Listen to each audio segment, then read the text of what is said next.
یادم هست 5 ساله بودم.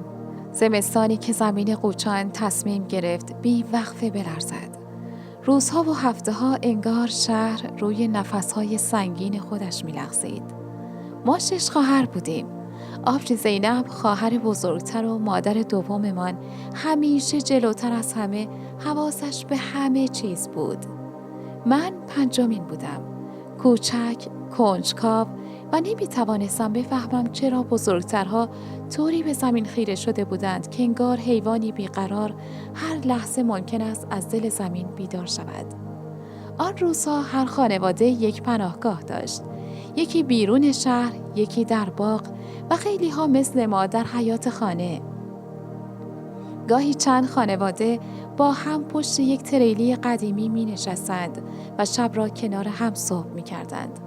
ما اما یک میز فلزی آبی داشتیم. میزی که همیشه دورش می نشستیم و غذا می خوردیم.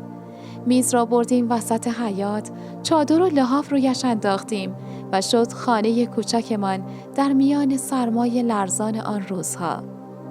برای من همه چیز شبیه گردش خانوادگی بود. تنها لحظه‌ای که دنیا تاریک می‌شد وقتی بود که پدر یا مادرم برای آوردن وسیله‌ای وارد ساختمان می‌شدند. تا برمیگشتند نگاهم به در خشک می‌شد. وقتی کنارمان می‌نشستند و آبجی زینب قصه می‌گفت، لرزش‌ها آرام می‌گرفتند. انگار زمین برای لحظه‌ای نفسش را حبس می‌کرد و با دقت به هر کلمه‌ای که او می‌گفت گوش می‌داد. سالها گذشت. ما با زلزله بزرگ شدیم. راه فرار را مثل جدول ضرب حفظ کردیم. اما هر بار زمین می لرزید یا کسی نام زلزله را به زبان می آورد، آبجی زینب رنگش می پرید و ما به ترسش می خندیدیم. بعدها زینب به تهران رفت. پیش پدرم که او هم سالها در همان شهر کار می کرد. ساعت 19:05 عصر سرد 13 مهر 1398 درست لحظه‌ای که از محل کار بیرون آمده بود اتفاق افتاد. پدرم بعد از خرید نان آن سوی خیابان منتظرش ایستاده بود. اما قبل از آن که زینب به او برسد ماشین با شدتی بی‌رحم به او زد.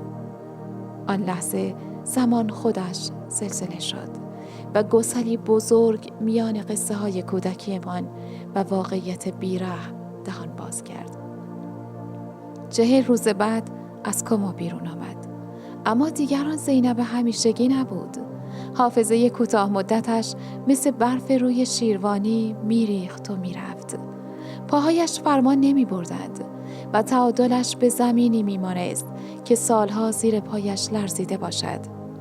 از آن روز زندگی ما میان تهران و قوچان تقسیم شد. هر جا که او نفس راحت تری می کشید، همانجا خانه ما می شد. سالها بعد در یکی از شبهای استخوان‌سوز قوچان دوباره زلزله آمد.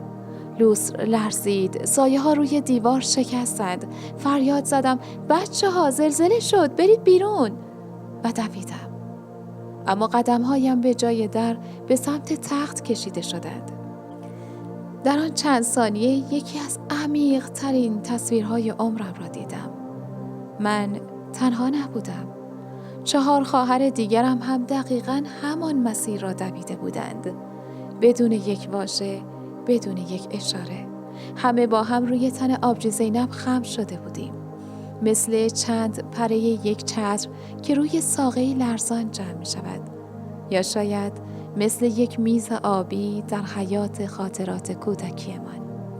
و درست در میانه لرزه ها در دل آن لحظه عجیب و مقدس آبجی زینب خندید. خنده‌ای که مثل پرنده‌ای کوچک از زیر آوار ترس بیرون پرید.